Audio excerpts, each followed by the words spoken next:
Hello, a very good evening and a happy Republic Day.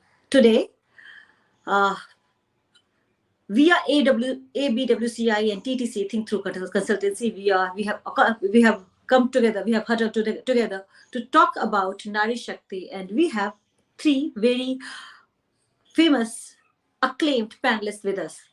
Let me introduce Swarnima Bhattacharya.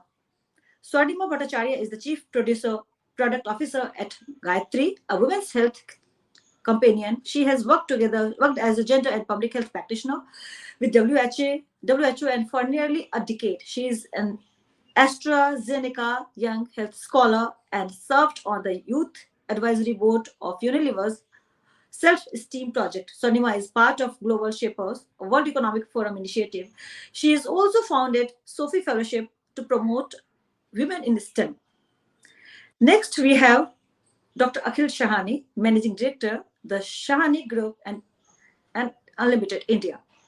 Dr. Akhil Shahani is the Managing Director to the Shahani Group, which runs a franchise range of colleges in areas like business, media, real estate, finance, and others. His colleges incorporate global industry-oriented education systems that make their graduates truly employable. Additionally, he runs the EdTech platform Ask Careers and recruitment firm Ask Talent Services. In addition, Akhil serves as the chairman of Global Discovery Schools, which are a franchise chain of 14 innovative schools. He used to be a venture partner in Kaze Invest, which is India's first private equity fund focused solely on education sector.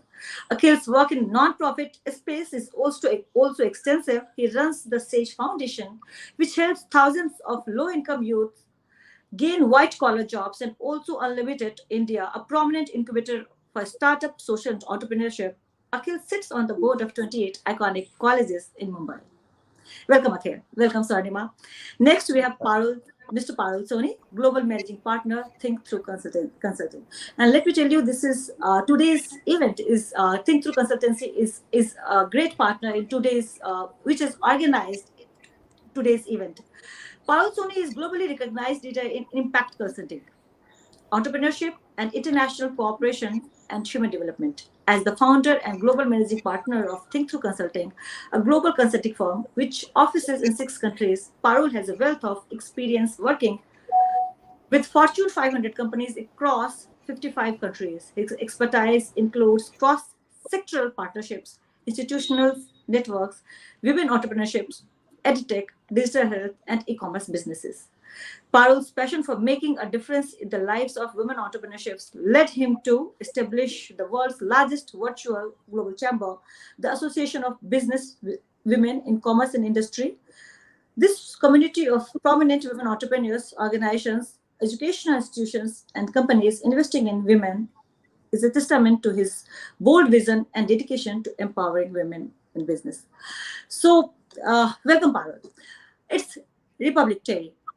It's about celebrating rights, rights of people, rights of all the population, rights of 50% population as well. 50% means us women. We live in India. Here there is a popular notion, Yatra Naryastu Pujyante Ramanti Tatra Devta. As an individual, I don't subscribe to this particular idea. I don't believe in Nari Puja. I believe in equal partnership of all the genders. And here, these three acclaimed names are to tell us about how in new India, how in this developing India, these women are participating as equal partners, as equal humans. So this is my first question, and this is from probably all of you. As we celebrate this year's Republic Day, we would ask, like, I would want to know, how do you feel today, looking back at the last year with the progress we have made to the way forward with regards to women's rights and autonomy? What do you think about it? Sonima, I would start from you. Thank you, first of all, Anu, for having us all, for hosting us, and Dr. Akhil and Parul to join you. So, in a nutshell, if I may say that, as we reflect on, today on India's Republic Day, there are obviously many wins, but at the same time, there are many sobering realities that battling with. Everyone knows this, But to start off the discussion, I do want to highlight three big wins as we reflect on last year. And I always think that education and health are two main pillars for women's empowerment. And if Yeah. that is done right at the grassroots level and taken up at all other levels, then that truly ensures an equitable society, right? So there are three very landmark statements that came last year from the Supreme Court that I want to highlight here today, which are Yeah. big wins for women's health, education, and right to property. So one was, that in the context of the global debates that are happening everywhere, that the Supreme Court in India said that every woman has the right to make reproductive choices without undue interference from the state. And this reflects on a larger debate we are having on the right to abortion. And the Supreme Court also mentioned that this right belongs to not only married women but also single women, and said that there's a false dichotomy between the two, when people try to discriminate. The second is very interesting. These are little things that we often don't notice, but they actually show the realities of our country. Where it was only on the December 9th or in 2022 that the Supreme Court had to say it out loud that a female tribal has equal rights to her father's property as the male child, and they directed the Hindu Succession Act to to extend this to scheduled tribes as well. And Yeah. the third is, which is very very important, the CJI Ramana said in March that women must have a greater participation in India's judiciary, and the participation of women in India's judiciary should reflect gender diversity. So I just want to say, let's sort of bring these three things out because a lot of things, when we're working in the space of gender, education, entrepreneurship, a lot of things seem to us as, oh, but this is obvious, But actually, to get those obvious things implemented, said out loud, and encoded as policy, there is a tremendous amount of, multi-stakeholder work that is being done. So as the discussion progresses and we talk about the wins and we talk about the challenges, it's important to perhaps state that a lot of obvious things are still being encoded as we go. Thank you so much, Swarnima. Parul, I'll come to you. As Swarnima has also stressed upon the three important factors that Supreme Court brought out last year. I would want to know about the policy side from government, like government's policy side. Like, see, many a times, Supreme Court is the decision maker, which is much progressive in its nature. But what government is doing, government has today also when we were talking when we were like going through this RC parade, Modi ji was hailing G20 women's partnership, women's presentation is as India being a leader in G20 summit and all. Where do women stand in overall government policy, and how do you see it going forward? Yeah. No, Anu, thank you so much. And what Swarnima is saying, I agree on a lot of count. But if you look at the overall India today, we have a celebrating 74th Republic Day today. The reason behind all these entire thinking, if you look at from the trajectory of the 19th century to the 20th century and the 21st century, if you look at the 3 centuries as such, there has been definitely, we owe a lot what women has done for not only at the freedom struggle, but also helping this country to shape what it is today. And I always feel that there is a huge emphasis is on equal India. We have gone through stand up India, we've gone through digital India, all that. The Yeah. thinking has to be a push on equal India, because equal, when I'm saying equal India, definitely not only in the whole essence of policy making, but the essence is of looking at uh, the entire thinking of it. For example, today 70% of the decisions are taken by women on buying any product. Any company which is into production or in providing services look at women as the decision makers, if it's for men also. I'm being very frank. The reason is that government is not ignoring the aspect of women in any sense. The second is when it comes to the panchayat level or the village, you can say electorate, elections in at the village level, which is at the ward panchayat, and then looking at the block level, and then at the district and the state level. There is a equal representation. Is now the push is going on how we can have more women to participate in the whole electoral process. So starting from Here there, I have something to add on here. So, how yeah, about the idea of women reservation in parliament? Would yes, that be impacted? Would that be making any cause? Would that be making any changes as well? There are three yes, things. yes. It will definitely make a huge change. Mm-hmm. Reason being that there are countries like Norway, Finland, and many, they also had to bring this Mm-hmm. kind of a legislation. If you go into Mm-hmm. the historical context of, Mm-hmm. 30, 40 years back, they also struggled, and they brought this legislation only because the representation was not equal. Mm-hmm. Now, if you look at the Companies Act, Akhil will agree with me on the new Companies Act. The whole push was that we should have representation of women on the companies' boards, on the private limited and the public limited as such. So the thinking has been that how we can push. But there are some of the disadvantages which we are working on through ABWCI.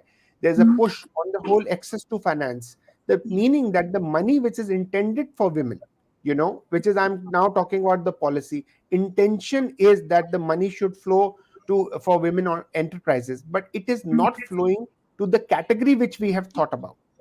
Looking at, I'm covering the political side of it, leadership side of it, and also looking at the entrepreneurship side of it. Yeah. We want women to be wealth creators, job Mm-hmm. providers. We don't want them, or we don't want to compare, the whole labor ratio to say 27%. It should be Yep. 50% and all that, because if that is the case, we are not basically doing justice, or we are not asking women to participate in their wealth creation of this country. And the dream of touching 32 billion dollars in by 2047, 100 years of independence, we will not be in a position. But the changes have to start from the ground. Then electoral processes, we have to talk about the policy changes which we are talking about, the equal India. We have to then talk about how the participation, labor force participation has to be increased, from a sense that women provide that, not we are looking at other ecosystem, startup ecosystem, or to provide jobs. My thinking, and that's why I'm pushing this agenda, is to have women as wealth creator, not job seekers. That's the whole thinking of equal India, which will come to shape, and we will change the way how India will really work. That is really impressive, Parul, and equal India. That's pretty much a catchphrase government must jump on. It's an amazing catchphrase, and you have already given a call to action to the panel. So, okay, as Parul has also mentioned you in his statement, I would like to come to you. You are into this education segment. You have been an investment incubator, and there is, like, we are celebrating Republic Day, and we are talking about 2047 as well, 100 years of independence. Now I go back to history. I go back to Jyotiba Phule, Savitribai Phule. You must be knowing Savitribai Phule. The education. She was the one who, the first kind of credited female teacher of India, Savitribai Phule, and then she started the basic school education for women. So when you are there and you are into this education segment, my question comes to you is, like, considering the progress we have made in terms of inclusion of women through laws, what is lacking its implementation currently, due to which majority of women population remain outside the workforce, and we have seen the gap increasing in COVID-19. And also, I would like to add, see, government says what not, but data from UNICEF has said in 2022, 1st April, this report from Telegraph was published in Telegraph on 1st April 2022. The school dropouts of children, that has increased much more than literally the previous Yeah. years. So, what do you want to conclude about all these things, and what are the way forwards?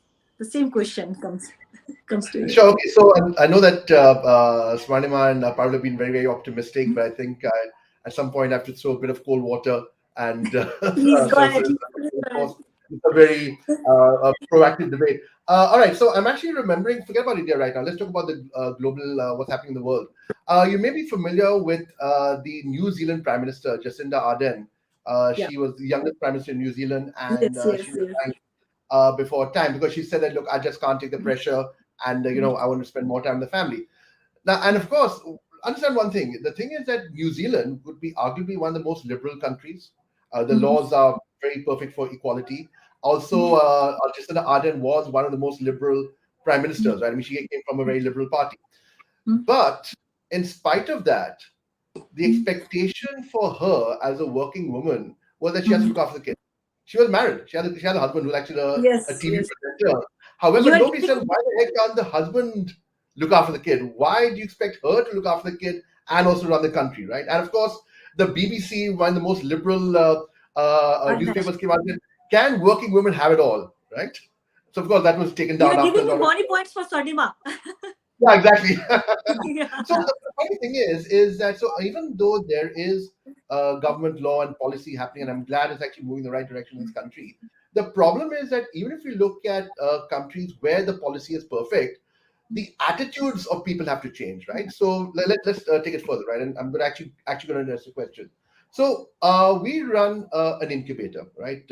Unlimited, and this February we have a special cohort for women social entrepreneurs who are starting social enterprises scalable. The requirement was very critical, right? That the thing is that the people that we want to mentor or support will be people who can actually become the job creators, actually create an enterprise that is Yes. scalable and doable. Mm. We had something like 160 plus applicants. A very small percentage were creating scalable enterprises. Most of them were like women who are based at home. Okay, she's making, she has a home bakery, she has a home fashion business. Yeah. Basically, a very, very low, a very, very, very basic, safe business that's more like a lifestyle business, right? And Mhm. this is actually set off by a report that was funded by JP Morgan and done by Korea University about the state of women entrepreneurship in India. They said actually, if you look at women entrepreneurship as a whole, it sounds good as a number, but the number of women actually creating scalable enterprises is a Mhm. very, very small component compared to larger one. In fact, the largest number of women entrepreneurs are these what you call these micro entrepreneurs. I mean, okay, the fish wali, the one who actually the fisherwoman or the vegetable, Yep. woman, like literally solo entrepreneurs that way, right? Very, Mhm. very different. So why is that happening? It's not that the banks aren't allowed to lend to women. In fact, there are preferential rates. There's not that, let's say, there's no policy that disallows women to run businesses. The problem is that from the mindset of the average Indian family, the woman feels shy about borrowing money, taking family assets on a collateral. Like, so for example, if I'm a guy. Let's say if the husband says, hey, I want to start a business and I want to put my house on, let's say, collateral to take a loan for this thing. Fine, no problem. I mean, that they're happy to do that. But if the wife wants to do that, they say, don't be stupid. Don't, and they also feel a lot of pressure not to do anything highly risky. In fact, assuming that the asset is in the wife's name. Secondly, don't forget there's a whole larger family saying, okay, look, you want to start a business, who's going to look after your 5-year-old kid? Munna has to go to school tomorrow. Who's going to be there? Like the maid has gone on leave. The Yes. husband Yes. is not going on leave, right? The husband is not looking after the kid. So the thing is that you may have the laws, but unless we actually start saying that, look, it is possible that men can also be home givers, homemakers Caregivers. and look after kids, I Care. think we'll have that dichotomy happening, right? I'm just going to take one more point. If you look at actually, interestingly, there's a book in the US talking about it's called Of Boys and Men, right? They're talking about let's say getting a lot more women into STEM, like a lot more women engineers, a lot more women entrepreneurs their way. However, they said a lot of the growth is happening in the healthcare business, like for example, nurses, palliative care people, things like that. Those are called like the STEM is engineering, HEAL is health, education, I think administration or something like that. They said the number of men who believe it's okay to be a nurse is very small. The number Mhm. of men who believe it's okay to be, let's say, a primary school teacher is very small. So the thing is, what's happening is that there's always a thing that, okay, this is what women's work is. They can do men's work if they want, but finally, this is what women's work is. Versus the men feeling that thing that, okay, look, what stops me from being a home-based husband and looking after the kid or being a male nurse, right? So the thing is that if we are able to change the attitudes, then the best policies out there, but ultimately you really need to get attitude happening at the home, at the individual level, to say that yes, it's okay for a man to be sitting at home looking after the kid and the woman to going out and working, and not for the woman to give up her career just because the kid is sick. Yeah, That's right. can I just Akhil, I want to respond. What is Sure. happening is there are three phases of this entire evolution, you can say, when it comes to men working or women working or the rights of LGBTQ. Or today you see very, in our younger age, when we used to talk about transgenders, it was very different. People, we were afraid Right. of them. Today, transgenders, hijras are also, they are part of the whole, Correct. workforce, and we are working towards that they should be mainstreamed in the whole thing. One is the Correct. awareness, the whole thinking about how will we aware the society, how will aware the ecosystem, how we will get the stakeholders to resonate to the whole feeling that everyone, सबका अधिकार है. अगर Hmm. सबका अधिकार है तो उस अधिकार को कैसे मिलना चाहिए. और अगर अधिकार को मिलने के लिए हर चीज राइट से नहीं है, डिविजन एक होती Correct. है. क्योंकि हम अगर सारा everything has been drawn from our constitution, and today is the big constitution day, republic day, when the whole constitution came into power. We draw our power from the constitution, and the entire thinking is we have rights and we have responsibility. Okay, the right says that yes, you have a right to participate, but responsibility also says how will that, you will participate, who will be responsible. Okay, one is the state which is responsible. So a lot of awareness is coming towards that. Yes, it is needed, equal representation should be there, then job should be provided or job should be created, more, as you said, the cohort and all that. Yes, there is huge issue of MSME and micro enterprise, and we are also trying to see that we help the SMEs, the small and medium enterprise, who can join the supply chain of large big corporations. Okay, Correct. so this awareness will lead to change of attitude. Okay, because attitude is the biggest issue, and after 74th year of republic, and we are celebrating an independence to that level, and we are making plans, the vision of 100 years of independence by 2047. The attitude has not changed. The main problem is attitude, and that will take so many years, I'm telling you, because this is also a process. आज जो हम Correct. सोचेंगे 24 साल लगेंगे, because आपको education में पता है आज एनईपी लागू हुआ है, नेशनल एजुकेशन पॉलिसी. 24 साल के बाद उसका कुछ फायदा दिखने लगेगा कि Right. कैरिकुलम चेंज हुआ था, पेडागोजी चेंज हुई थी, सिस्टम चेंज हुआ था, ऑल दैट. तीसरा ये है, on the third side is the action.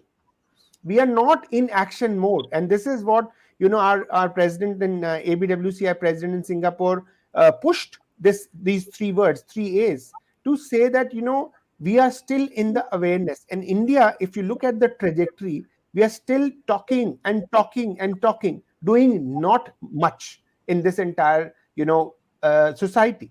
How many women entrepreneurs we have created? But the thing is that I have taken, or we at ABWC has taken that role to create entrepreneurship to a level where not only we will help them, but also help them in the growth strategy, looking at access to finance, access to market, access to technology, ecosystem, and all that. But all this is still a fad. I'm telling you, it's we have to together come. If you're doing a cohort, I will urge that we should definitely work together and see that how this collaboration and partnership to lead to a larger, bigger action, which is really missing as such. I've given the whole thinking of equal India, but by my saying or Modi ji's saying equal India will not happen till we So all feel here, that here, equal Parul, India Actually, I'll exists. just, local women have been saying Equal I'll India for just quite take the some cue time. to And Swarnima. I'll that's take right. this cue from Thank you you so much. and Akhil. Yeah. I'll take this cue to Swarnima. Swarnima, Akhil, and Parul, they both are talking about attitude, and you are the one who is in the industry. At the same point in time, we see Nyka's CEO, we see Baiju's CEO.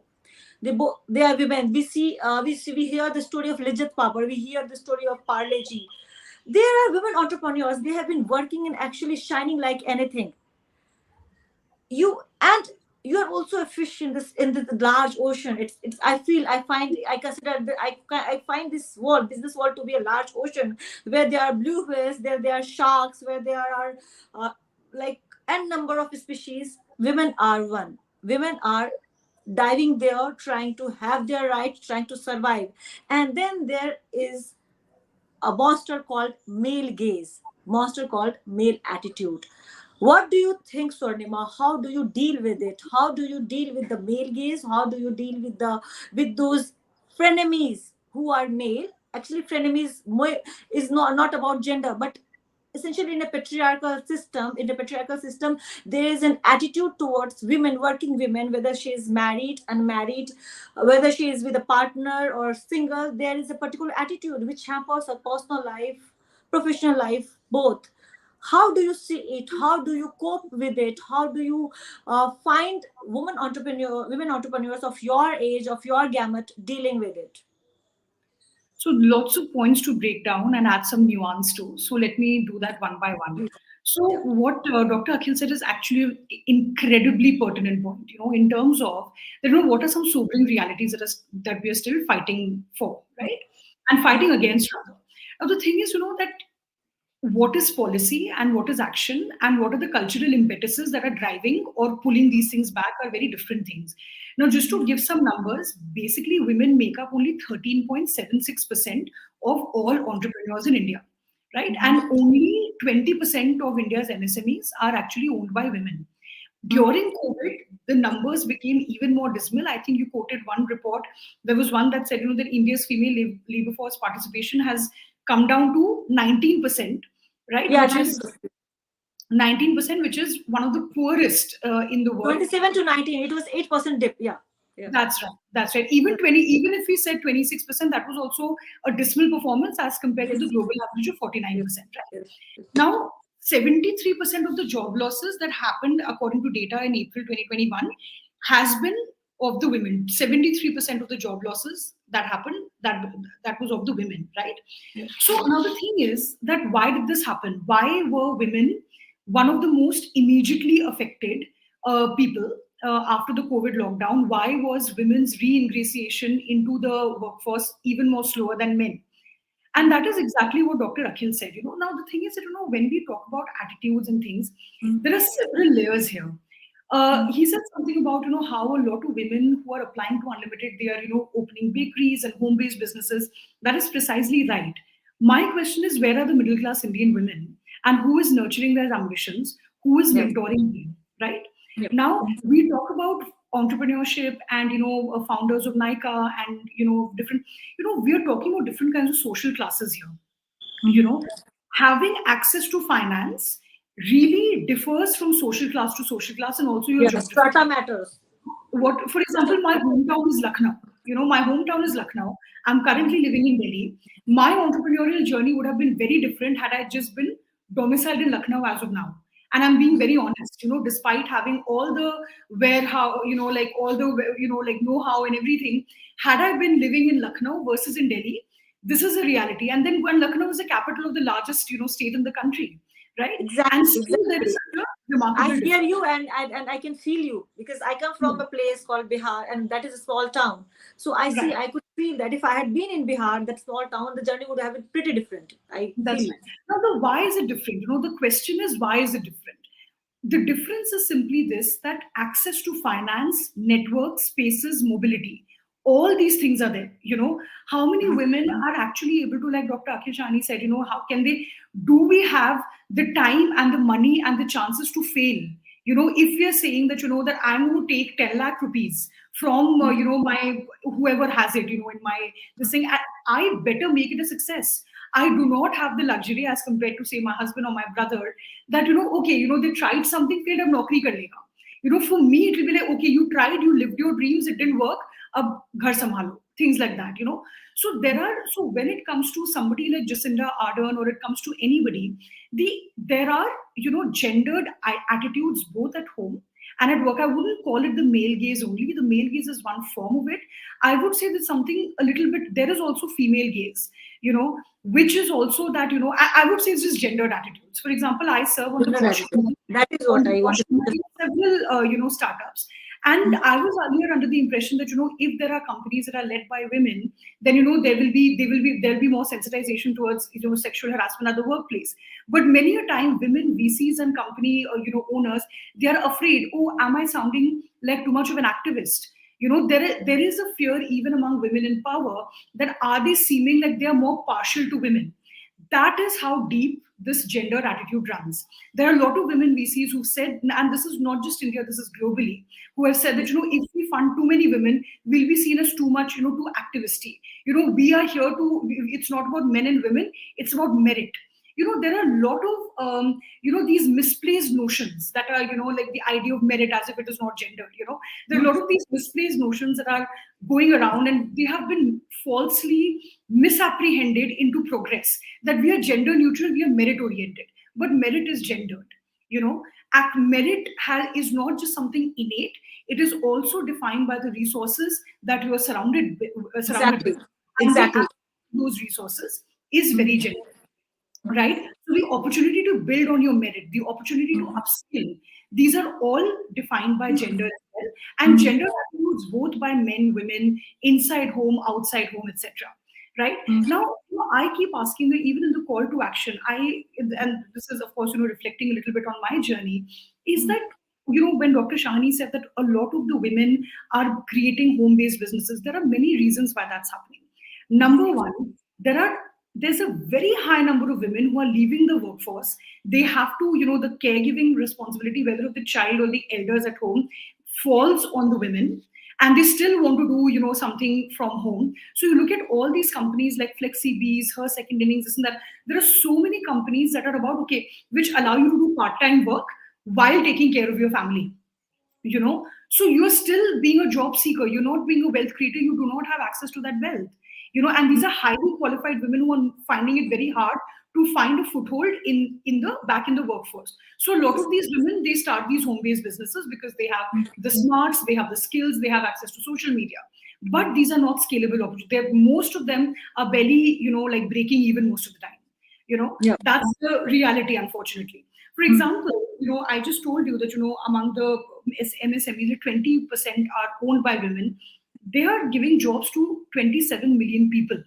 But there is so little awareness of, during COVID and after COVID, there are quite a few, pro women, economic policies and things that were announced by the government and by, various things. But there was no awareness of it. People simply thought that, should I even do this? Do I keep continuing this? Do I keep pushing forward? Because people are like, but ghar mein kaam wali nahi aa rahi hai, or something or the other is not coming, and that caregiving responsibility is falling on the women. And speaking of working women, and women who are homemakers, etc. You know. Even among women who are doing paid labor, I'm going to make that distinction because all women are working. Women who are employed in the workforce, even they are doing 6 times more unpaid care work in the family as compared to men, right? And it all comes down to, gendered attitude. You will hear report after report about something called imposter syndrome, which, a lot of women, keep facing at work, that there's so much self-doubt. If I'm a mom, I'm going to think, oh my God, am I being a good mom? Am I being a good husband? Am I, good wife, etc., etc. Here I am, doing Zoom calls with my, manufacturing vendor at 10 p.m. But is my child asleep? What is my child? A lot of these questions are not, imposed on men. There is, even when women are pushing forward, there are a lot of visible and invisible barriers that they are always fighting. Exactly. There's a joke, that somebody, I won't name them, somebody, and she said it very rightly. She said she's a senior, sort of woman entrepreneur, and she says, sometimes I just wish I had a supportive wife at home. And that's a sentiment I agree with so much. That so my husband is also an entrepreneur, has been running his business for the last 10 years. And when we were getting married, like somebody joked, yaar ab to company chalegi tumhari, things like that, because now, because whatever. So my question always remains that, when the mass of our country is still middle class, okay, and there is a distinct lack of push, for middle class women to start articulating their rights. We say rights in neon, okay, but the rights are actually not a right to vote and right to work. The right is simply to articulate your need, which is not always prescribed by gender and things like that. And that is something that's still not happening to a large mass of women out there. Yes. Thank you so much, Swarnima, for bringing out all these aspects. You know what? While I was listening to you, I was thinking about my life of my friends, like female friends. And yeah, many a times, like once Naveen Jindal, probably Naveen Jindal had shared this graphic, like where a woman was like, the both men and women, they both were on the racetrack. So Yeah. there were hurdles, like men were running on a simple plain racetrack, and women, there were hurdles in Yeah, front of Anand women Mehra, racers. So yeah, this it is was what Anand I feel, Mehra. that while I'm in office, I have to call my son up, like whether you have had your food or not. And I have been single mother most of my life, so that Mm. also, anyways, leaving it apart. Parul, I'm coming to you. So there are policies, like there the social policies are impacting women's life there, and there is I feel that there is a pyramid. There are few women, they are sitting on the top of pyramid, and then there are women who are actually on the lowest platform of the pyramid. Essentially, my this question was for Julia, but I'd like to ask you, since I have heard that you have a role into policy making, and probably, like, and I, as much I heard you, you are into it. What do you think, women in rural India? 80% of women in rural India, see, I feel that all the women, whether she is at home, as Swarnima said it rightly, whether she is at home or she is in office, they are working. Some are paid, some are unpaid. But women in rural India, they form most of the workforce. In 80% of the agricultural channel is driven by women. How do the entrepreneurship, the policy to empower them, impact them, empower women, impact them? Where do they stand in terms of all the policies? Are they limited only to Ujjwala Yojana, free rasoi gas, or or or are there any concrete opportunity to to empower them, to convert them into wealth creator, to convert them into empowered women, essentially? What do you want to say this? What is your take on No, it? Anu, good that you spoke about Ujjwala, because I'm helping the government on the whole impact of Ujjwala. So Yeah. I was just thinking, what is happening here. I always talk about, and this is very, very old saying of Bharat and India, two together. The Yeah. problem is that women have triple burden in the rural India.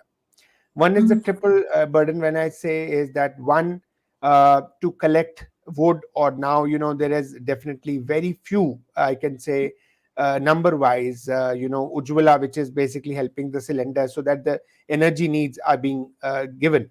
But the thing is collecting wood, or, looking at that. And there is also, if you look at collection of water, going to the field, helping the husband or the people in agriculture, and also, household domestic work and all that. So there are different kinds of thinking, which basically the work which the women does at the rural India as such. Mhm. And the other problem is that if you look at if we look at one village as 100, as people, you know Mhm. and if you dissect it to say that 12 or 13 people of that village are in either government jobs and all that. There will be 5 or 7 people who will be going to for some कोई ration shop चलाएगा या कुछ करेगा उस तरीके से. तो जो मेजॉरिटी है वो आज अनएम्प्लॉयड है.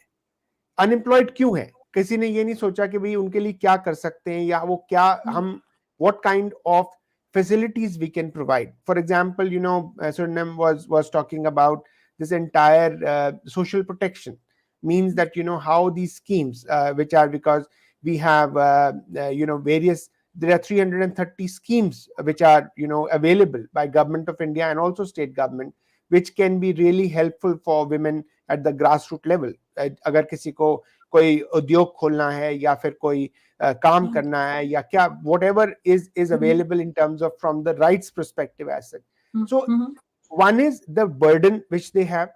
The second is also the opportunity which is not coming to them. Mhm. Opportunity means that there are the government and other stakeholders have provided, or they are providing that opportunity, but that providing is not reaching, and they are not understanding how to avail.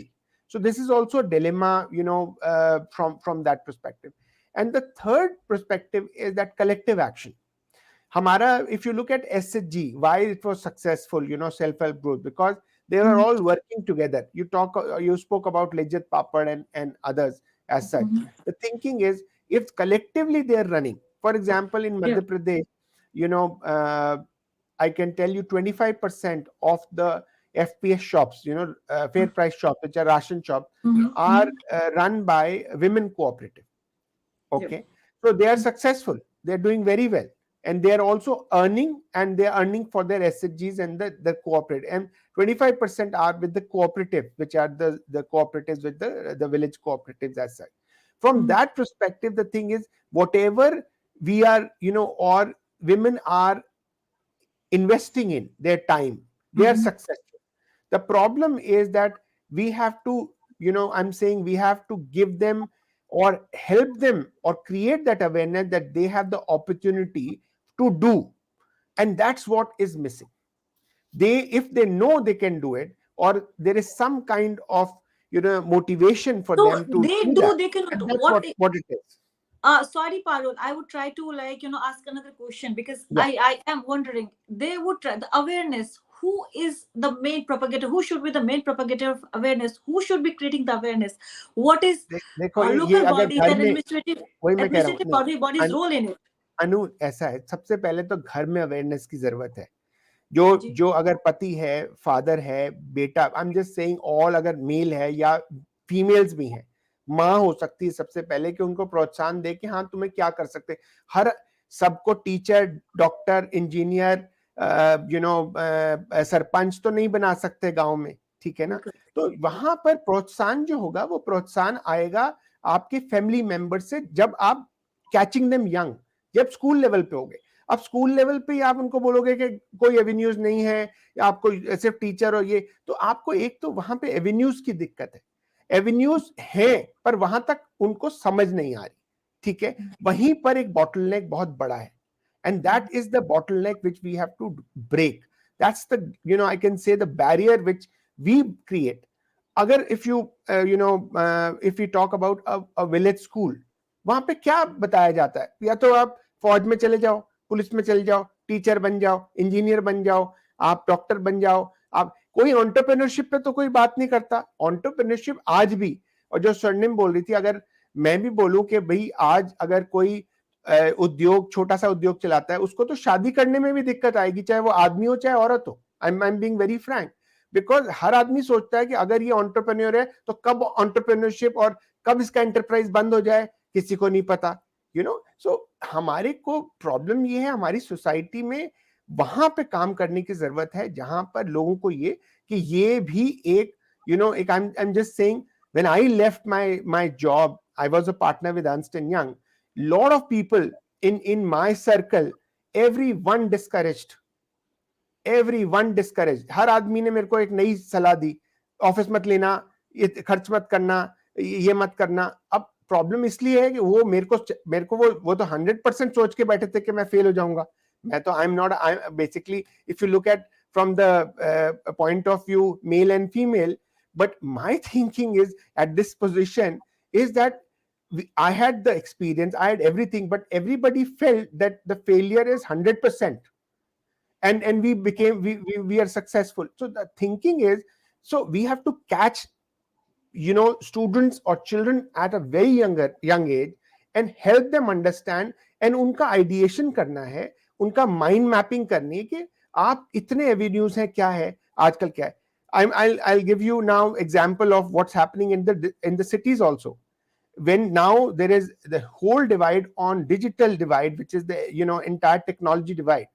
I speak to so many people about new technology, AI, chat gpt aaya, so I spoke about chat gpt to entire office and to all the variety of people. A lot of people in India didn't know how this chat gpt worked, and there is so much of literature which is, so next divide जो आएगा ना, ये men women divide नहीं आएगा, अब technology divide इतना बड़ा आने वाला है कि ये सारा चीज भूल जाएंगे हम, क्योंकि बहुत सारे लोग होंगे वो बिल्कुल, they will be outside of not only the job or the workforce, but they will be unaware about the situation which is coming, and it is changing so fast. It is not hours and days or years, it is in seconds it's changing. So we have to talk and discuss and be ready for the future in that sense. तो गांव वाला तो और पिछड़ जाएगा, हम शहर वाले भी पिछड़ जाएंगे। तो द थिंकिंग इज कि वहां पर लेवल पे अवेयरनेस की जरूरत है, और हमको अवेयरनेस भी एक्शन ओरिएंटेड अवेयरनेस, वो नहीं है कि हम लोगों को हैंड वॉशिंग सिखा रहे हैं, हैंड वॉशिंग तो सीख ही जाएंगे, बट हम हैंड वॉशिंग से आगे भी उनको ये बताएं कि हाँ उनको क्या क्या एवेन्यूज हैं और क्या चीज अवेलेबिलिटी है। अगर हमारे पास 330 सोशल प्रोटेक्शन स्कीम्स हैं और हमारे पास ऐप गवर्नमेंट ऑफ इंडिया ने बनाया है, तो पहले तो सरपंच सीखे वो कैसे चलेगा, उसके बाद वो नीचे जो हर एक जो एक फैमिली का, I am saying in a family when you say you discuss these things, ये कभी डिस्कशन होता ही नहीं है। तो person to हमको person कहीं ना कहीं demand. I mean, if I may quickly jump in to say, just respond very in less than a minute to what Yeah, please, Parul please. is a very pertinent point about the divide brought about by technology. But I must say something that I would argue that this divide is already very much there. More Exactly. and not only in terms of access to technology, even the most basic technology, but also in creating that. For example, I mean I don't have the exact data in front of me, but I'm sure it's available somewhere that how many women have access to the internet or a smartphone today. There are 23%. I have the data in front of 23% yeah. of women. Yeah.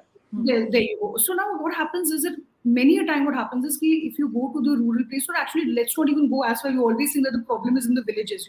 This is a mentality that we need to kind of emerge from. The problem is often in our own houses. Many a time, what happens is that in middle class homes also, like if you go to smaller cities even today, which are not villages, smaller, just semi-urban sort of spaces, you will see that there is one mobile phone at home, or there are two mobile phones at home. Or if there is money that the family has, they will probably invest in a ladka computer seekh jaye. So the technology divide is already there in terms of access.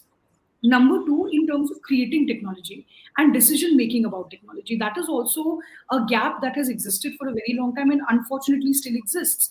That like I'll give you a very random example. These open problems that exist in mathematics. How many women are solving open problems? Which are the key to unlocking so much that we know. You mentioned Chat GPT, which is such a, I wouldn't call it a futuristic technology, but things that have been in the making for a while.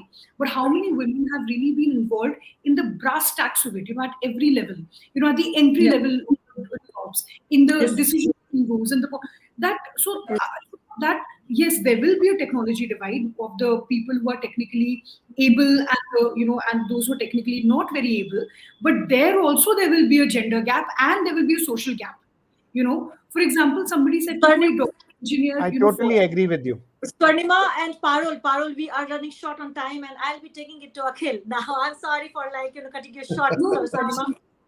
I'm very fascinated by your Purnima's and Parul's inputs here. So, I'm learning too. Yes, Akhil. So, as Parul said, Parul talked about creation. I take it as his key message, that creation of an inquisitive atmosphere, avenues, like awareness, atmosphere of awareness. And Parul is talking about, yes, there will be a technological gap, but the gap, the social gap is already there, and that is going to be increased, which I actually agree with Parul, that the technology gap is already there. And as per the gender, this gap is more visible as per the gender parity. So, Akhil, my question: you have seen you have heard both the perspectives, and and since you are a facilitator essentially, I would like to ask you that so many women suffering, going through job losses, so many girls going out of school. How do you feel that we can make our young girls learn social and technical skills that help them become leaders, innovators, and entrepreneurs of tomorrow? What role do you see them playing in making India a global superpower? Well, I think, and this is actually jumping to maybe you, Anu, is that the thing is that the media needs to talk more about women entrepreneurs. So, for example, look at this way, right? You spoke about Divya Gokulnath, right, of Byju's, right? Interestingly, Divya is married to Baiju Ravindran, but the company is named after him, not after. Nobody ever think about calling the company Divya's. They'll always call Baiju's, right? Or you talk about the fact that the woman who started Lichat Papad, we don't know her name. You know the name of Karsan Bai who ran Nirma, or Anand Kurian who started Amul, but the woman who started Lichat Papad, we don't know her name. Lichat Papad, yes, her name is nowhere in the books. Yes, very rightly said. The attitude, again, you brought it out. Exactly. Yeah. So look at this way, right? So let's take a step back, right? So for example, like the Amazon, right? Now the thing is that going back to what Parul was talking about being an entrepreneur versus working in the corporate world. In the Sindhi community, a lot of us, basically, we are surrounded by entrepreneurs, right? So therefore, the expectation of someone growing up in the Sindhi, a lot of Sindhis is, okay, you join a business, you start something, you don't necessarily join the corporate world. Of course, there are a lot of them in the corporate world, but the surrounding tells you that, okay, look, there are examples of Sindhi businessmen who've done very well, so you want to emulate them, right? Now, the thing is that if you want to get the younger women, young girls to actually start becoming strong entrepreneurs, or will you take risks? I think we, as people in the media, people in education, have to start talking about more women entrepreneurs.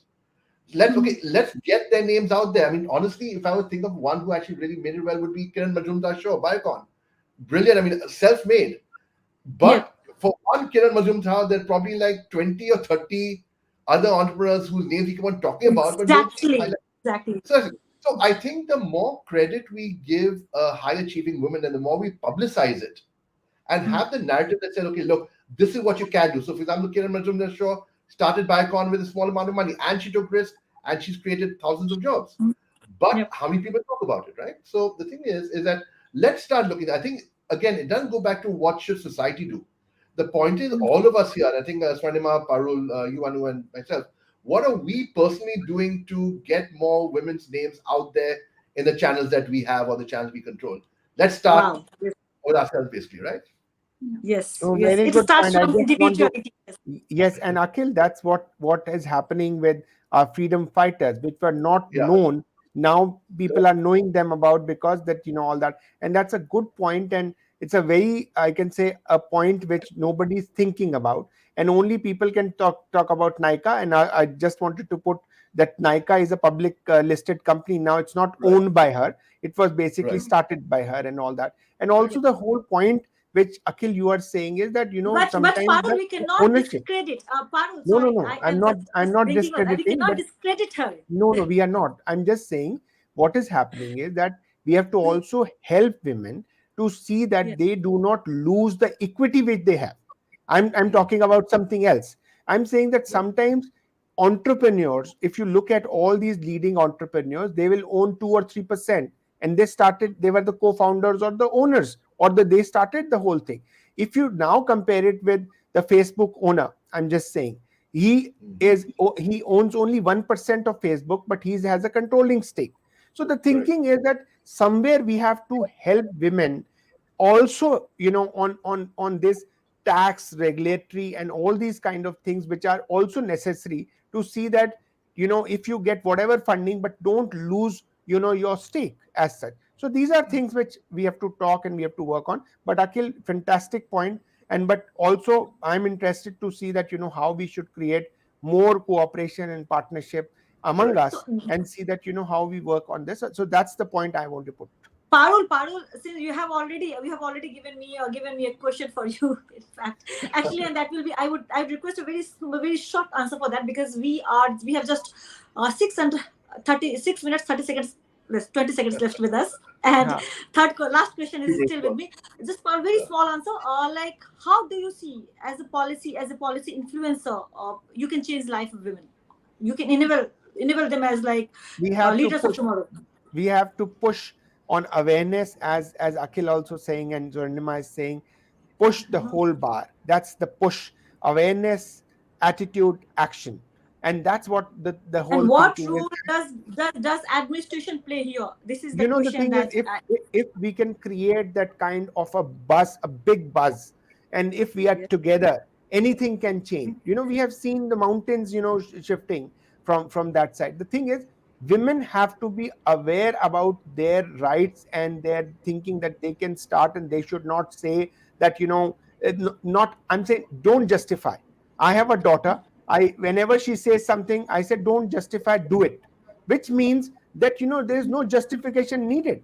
Where you went, how you did, what you did, nobody's interested. I'll just take it to Swarnima. Swarnima, women have to decide. Don't you think that this is kind of shifting the load only to women's shoulder? What do you think about it? Onus, to placing the onus just on women is definitely, something that it's only half the job done. However, here's what I'm going to say, very honestly, that we have to change the narrative a little bit, how to, help women. Listen, the thing is that women are already changing the world and building nations, but through invisible and unpaid work. Right, so that narrative has to change over there. We now need to recognize that there is a price of that unpaid and invisible labor, and we need to take it out instead of saying, how do we, and also women entrepreneurship can see different kinds of levels.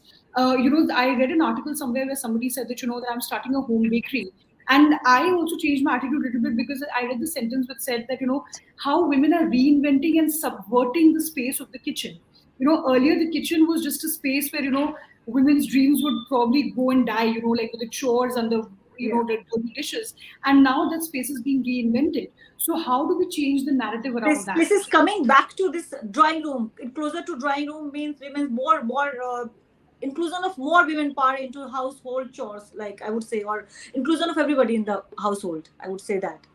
Inclusion of everyone in the household, but also like looking at what are some empowering aspects of household. Exactly. Yes. Women and their embroidery and their cooking. What are some ways in which they're reinventing the economy for themselves at home as well through that, and even a little bit of money gives women negotiating power inside the home. That is the Okay, reality. Swanima, thank you. I'll just come to Akhil. Dr. Akhil, can you please give us closing statement to this conversation, this small conversation, because last Very question sure. is still there. Perfect, no problem. So the conversation, basically, the call to action, as you asked for, basically, is that today is Republic Day. You notice on Republic Day, the British did not give us freedom. We took our freedom. The Indians That's right. ourselves took our freedom. So when you talk about what Gandhiji said, be the change you wish to see in the world. Now, it's all very nice for us to say, okay, government should do this, family should do this, blah, blah, blah. I'm actually pointing a finger at all the women who are watching this, hopefully.